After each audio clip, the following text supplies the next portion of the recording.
गौतम बुद्ध बौद्ध धर्म के फाउंडर भगवान नहीं थे। वो सिद्धार्थ गौतम नाम के एक आम इंसान थे जिन्होंने अपनी मेहनत से एनलाइटनमेंट पाई। प्राचीन भारत में जन्मे उनकी टीचिंग्स ने 2500 सालों से लाखों लोगों को पीस और समझ दी है।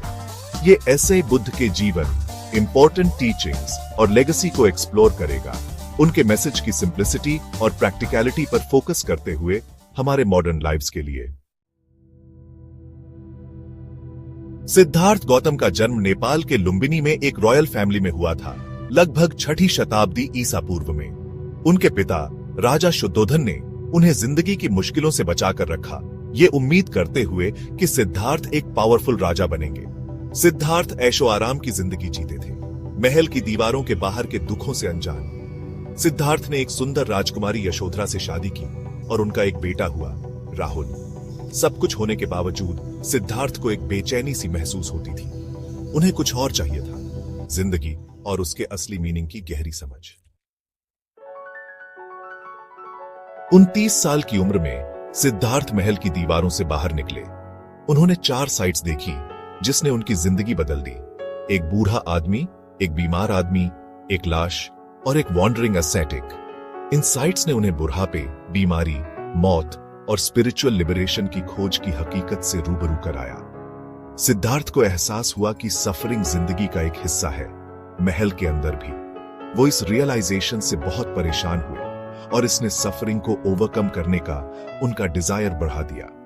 वॉन्डरिंग एसेटिक, एक ऐसा व्यक्ति जिसने वर्ल्डली प्लेजर्स को त्याग दिया था, स्पिरिचुअल ट्रूथ की तलाश में, ने सिद्धार्थ के अंदर कुछ जगा दिया। उन्होंने अपनी प्रिविलेज्ड और कंफर्टेबल जिंदगी छोड़ने का फैसला किया, जिंदगी के सबसे बड़े सवालों के जवाब ढूंढने के लिए। हम सफर क्यों करते हैं? क्या लास्टिंग पीस और हैप्पीनेस पाना पॉसिबल है? सिद्धार्थ ने अपनी रॉयल लाइफ त्याग दी और एक वॉन्डरिंग एसेटिक बन गए। उन्होंने फेमस टीचर्स से पढ़ाई की, कई मेडिटेशन टेक्निक्स सीखी और खुद को एक्सट्रीम एसेटिसिज्म में डाला। 6 साल तक उन्होंने बहुत कष्ट भरी जिंदगी जी, ये मानते हुए कि अपने शरीर को पनिश करके वो अपने मन को डिजायर्स और सफरिंग से मुक्त कर सकते हैं। लेकिन उन्हें एहसास हुआ कि ऐसे एक्सट्रीम प्रैक्टिसेस सच्ची लिबरेशन का रास्ता नहीं है। एक दिन बोधगया, भारत में एक बोधि वृक्ष के नीचे मेडिटेट करते हुए सिद्धार्थ को एक प्रोफाउंड अवेकनिंग का एक्सपीरियंस हुआ। उन्होंने सफरिंग की नेचर, उसके कारण और उसे खत्म करने के रास्ते को पूरी क्लैरिटी से देखा। उस पल वो बुद्ध जागे हुए बन गए। बुद्ध की एनलाइटनमेंट 4 आर्य सत्यों के इर्द गिर्द थी, जो बौद्ध टीचिंग्स की नींव है। पहला, दुख जिंदगी दुखों से भरी है। ये सत्य मानता है कि दुख जिंदगी का हिस्सा है, जिसमें फिजिकल पेन, इमोशनल डिस्ट्रेस और एग्जिस्टेंशियल डिससैटिस्फैक्शन शामिल है। जीवन दुख है, जीवन दुख है, लाइफ इज सफरिंग। दूसरा, समुदाय दुख अटैचमेंट और क्रेविंग से आता है। हम प्लेजर, पोजेशंस और अपनी एग्जिस्टेंस को भी क्रेव करते हैं, जो निराशा और दुख की तरफ ले जाता है। दुख का कारण तृष्णा है, दुख का कारण तृष्णा है। The cause of suffering is craving. तीसरा, निरोध अटैचमेंट और क्रेविंग को खत्म करके दुख को ओवरकम किया जा सकता है। यह सत्य उम्मीद देता है कि सफरिंग से मुक्ति पॉसिबल है, अगर हम सफरिंग के कारणों को ही उखाड़ फेंकें। दुख का अंत संभव है, दुख का एंड संभव है। The end of suffering is possible. और आखिर में मार्ग, सफरिंग के अंत का रास्ता अष्टांगिक मार्ग है। यह सत्य लिबरेशन पाने के लिए एक प्रैक्टिकल रोड मैप देता है, विजडम, एथिकल कॉन्डक्ट और मेंटल डिसिप्लिन डेवलप करके। दुख के अंत का मार्ग अष्टांगिक मार्ग है। दुख के एंड का मार्ग अष्टांगिक मार्ग है। The path to the end of suffering is the noble 8-fold path. अष्टांगिक मार्ग, जिसे अक्सर 8 स्पोक्स वाले धर्म चक्र के रूप में दिखाया जाता है, एक प्रैक्टिकल फ्रेमवर्क देता है ऐसी जिंदगी जीने का जो सफरिंग को कम करे और इनर पीस बढ़ाए। पहला, सम्यक दृष्टि, 4 आर्य सत्यों की सही समझ डेवलप करना।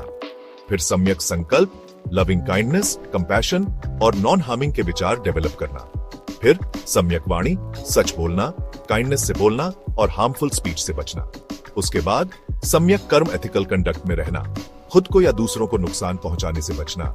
फिर सम्यक आजीविका, ऐसे तरीके से कमाई करना जिससे खुद को या दूसरों को नुकसान न पहुंचे।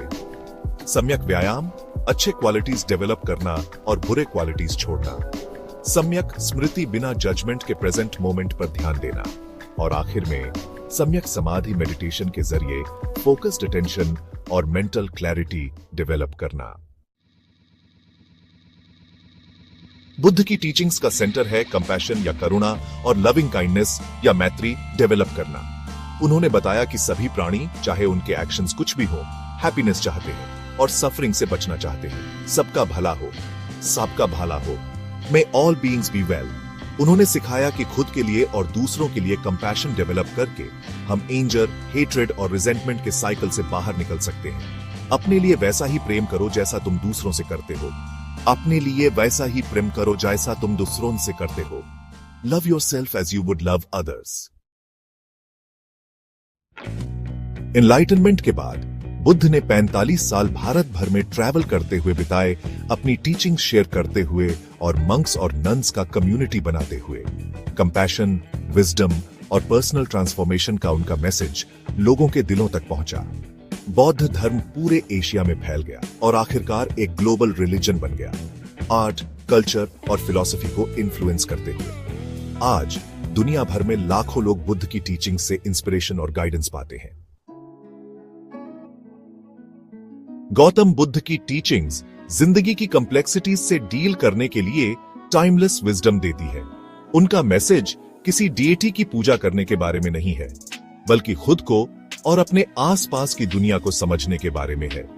विजडम, कंपैशन और माइंडफुलनेस डेवलप करके हम अपने अंदर ट्रू पीस और हैप्पीनेस पा सकते हैं, चाहे हमारे एक्सटर्नल सर्कमस्टेंसेस कुछ भी हो। बुद्ध की लेगेसी उनके सिंपल येट प्रोफाउंड मैसेज में है। लिबरेशन का रास्ता उन सब के लिए खुला है जो सेल्फ डिस्कवरी के जर्नी पर निकलने को तैयार है। तुम ही अपने भाग्य के निर्माता हो। तुम ही अपने भाग्य के निर्माता हो। You are the maker of your own destiny.